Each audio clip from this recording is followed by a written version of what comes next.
Hello, this is Tony Heller from RealClimateScience.com, the climate guy setting the record straight about climate. This video is about proselytizing the global warming religion. I'm going to go piece by piece through a propaganda film put together by James Cameron and Sigourney Weaver and was shown at the 2016 Democratic Convention.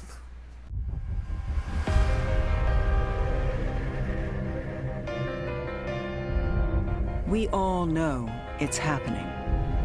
Sigourney Weaver says in a very serious voice, "We all know it's happening." And what exactly is this photograph?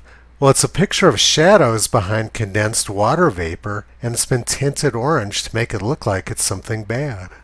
It's essentially just clouds. Carbon dioxide is invisible. It's real. It's happening now. It's real. It's happening now. Well, what's real and what's happening now? And why the picture of the oil wells? Well, this is an obvious attempt to demonize the energy industry. Another image they threw in was the Ferris wheel at Rockaway Beach after Hurricane Sandy. So global warming is even ruining our amusement parks. Well, here's some photographs from the 1937 Ohio River flood. That Ferris wheel is almost half submerged. And this roller coaster is almost completely gone.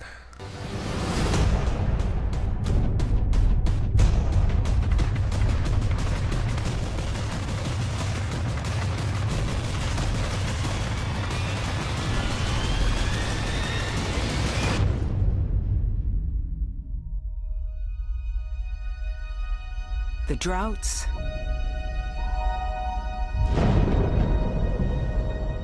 the storms, the floods, the fires, the record heat waves. This is not something we've seen before. The droughts, the storms, the record heat waves, the fires, the floods, this is not something we've seen before. Well, actually, it is something we've seen before. Let's go through and look at the actual statistics. The U.S. actually has far fewer droughts now than we used to have. Around 1970, it got much wetter in the U.S., and the droughts of the 1930s and 1950s just haven't happened again. This is the Palmer Drought Severity Index from NOAA. It shows droughts as brown and wet periods as green. During the 1930s, the United States was in drought most of the time. This was called the Dust Bowl, and millions of people fled the heat and drought of the Midwest in the 1930s and moved to California. Steinbeck wrote about this in The Grapes of Wrath, and we had similar very bad droughts in the 1950s. But since then, it's been green most of the time. The U.S. has been wet, and droughts have become smaller and less frequent. The U.S. was incredibly hot and dry during the 1930s, and I'm going to go into this in some detail. In July 1934, 80% of the U.S. was in severe or extreme drought. Compare this with current drought conditions when less than 20% of the country is in severe or extreme drought. And what about heat waves? Well, according to the EPA, heat waves were much worse during the 1930s in the United States. And if we look at the percentage of summer days over 95 degrees, we can see that they've plummeted over the last century. In 1936, almost 60% of summer days were over 95 degrees. Now we're down around 10%. That's a huge drop in heat. And we see exactly the same story with forest fires. During the hot, dry 1930s, we had a lot of acres burned every year, about 50 million acres per year. But since then, it's gotten wetter and cooler, and burn acreage has plummeted. We have less than 20% of the burn acreage now as we had in the 1930s. Here's an article from the New York Times from October 9, 1938. Forest fires, 1 every 3 minutes in 1937, burned almost 22 million acres. And it said that number was way down from the previous year. Sigourney Weaver said that we all know that fires, floods, droughts, storms are getting worse, but we don't know that because it simply isn't true. The propagandists are relying on disinformation and superstition to get their point across. It's not based on science. And what about tornadoes? Well, Toto knows a little bit about them. And according to NOAA, tornadoes are at a record low this year in the United States. And we see exactly the same story with hurricanes. We had a bad year for hurricanes last year, but prior to that we went through the longest period on record without a major hurricane striking the United States. Scientific American, July 31st, 2016. Hurricane drought hits a new record low. National Geographic, October 4th, 2016. U.S. hasn't gone this long without a big hurricane in 150 years. In fact, if we look at a graph of major landfalling hurricanes, we can see that they peaked in the 1940s and dropped to a record low a couple years ago. While Grover Cleveland was president during the 19th century, the United States was hit by an incredible 26 hurricanes, compared to 6 hurricanes while Obama was president.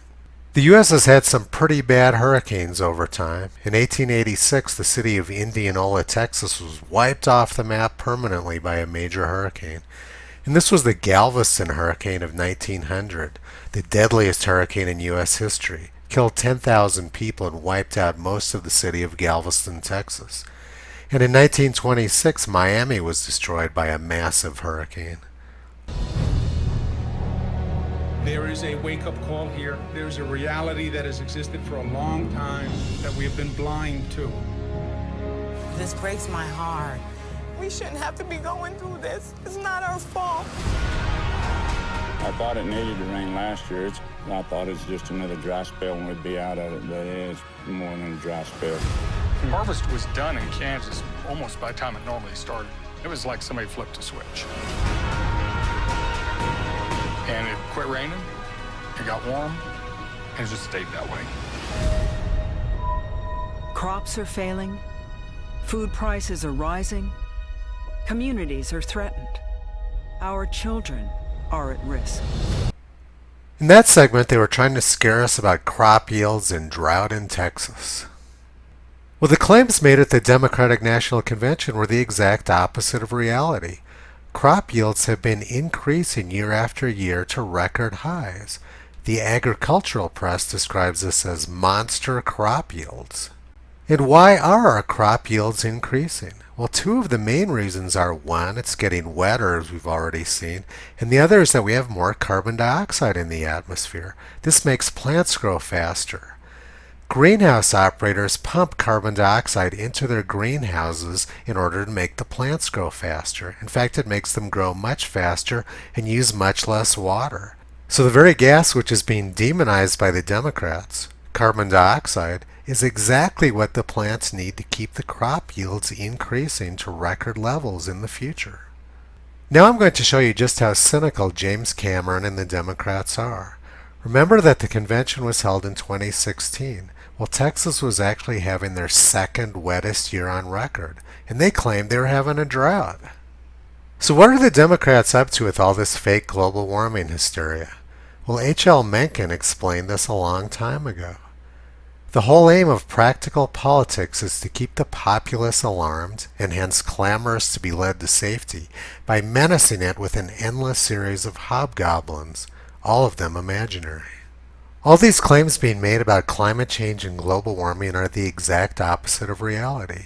We have fewer fires, we have fewer heat waves, we have fewer droughts. Tornadoes and hurricanes have been at a record low in recent years. Crop yields have been increasing to record highs year after year. Our climate is getting much better. The U.S. has suffered some very bad periods of weather in the past, particularly during the 1930s, but definitely not limited to that decade. It's very important that we maintain our history and we don't lose it in the face of global warming hysteria. This hysteria and superstition is being driven by very cynical people who aren't interested in climate. What they're interested in is control over your life. Visit Toto on the web at realclimatescience.com. He's been pulling back the curtain on junk science for a long time.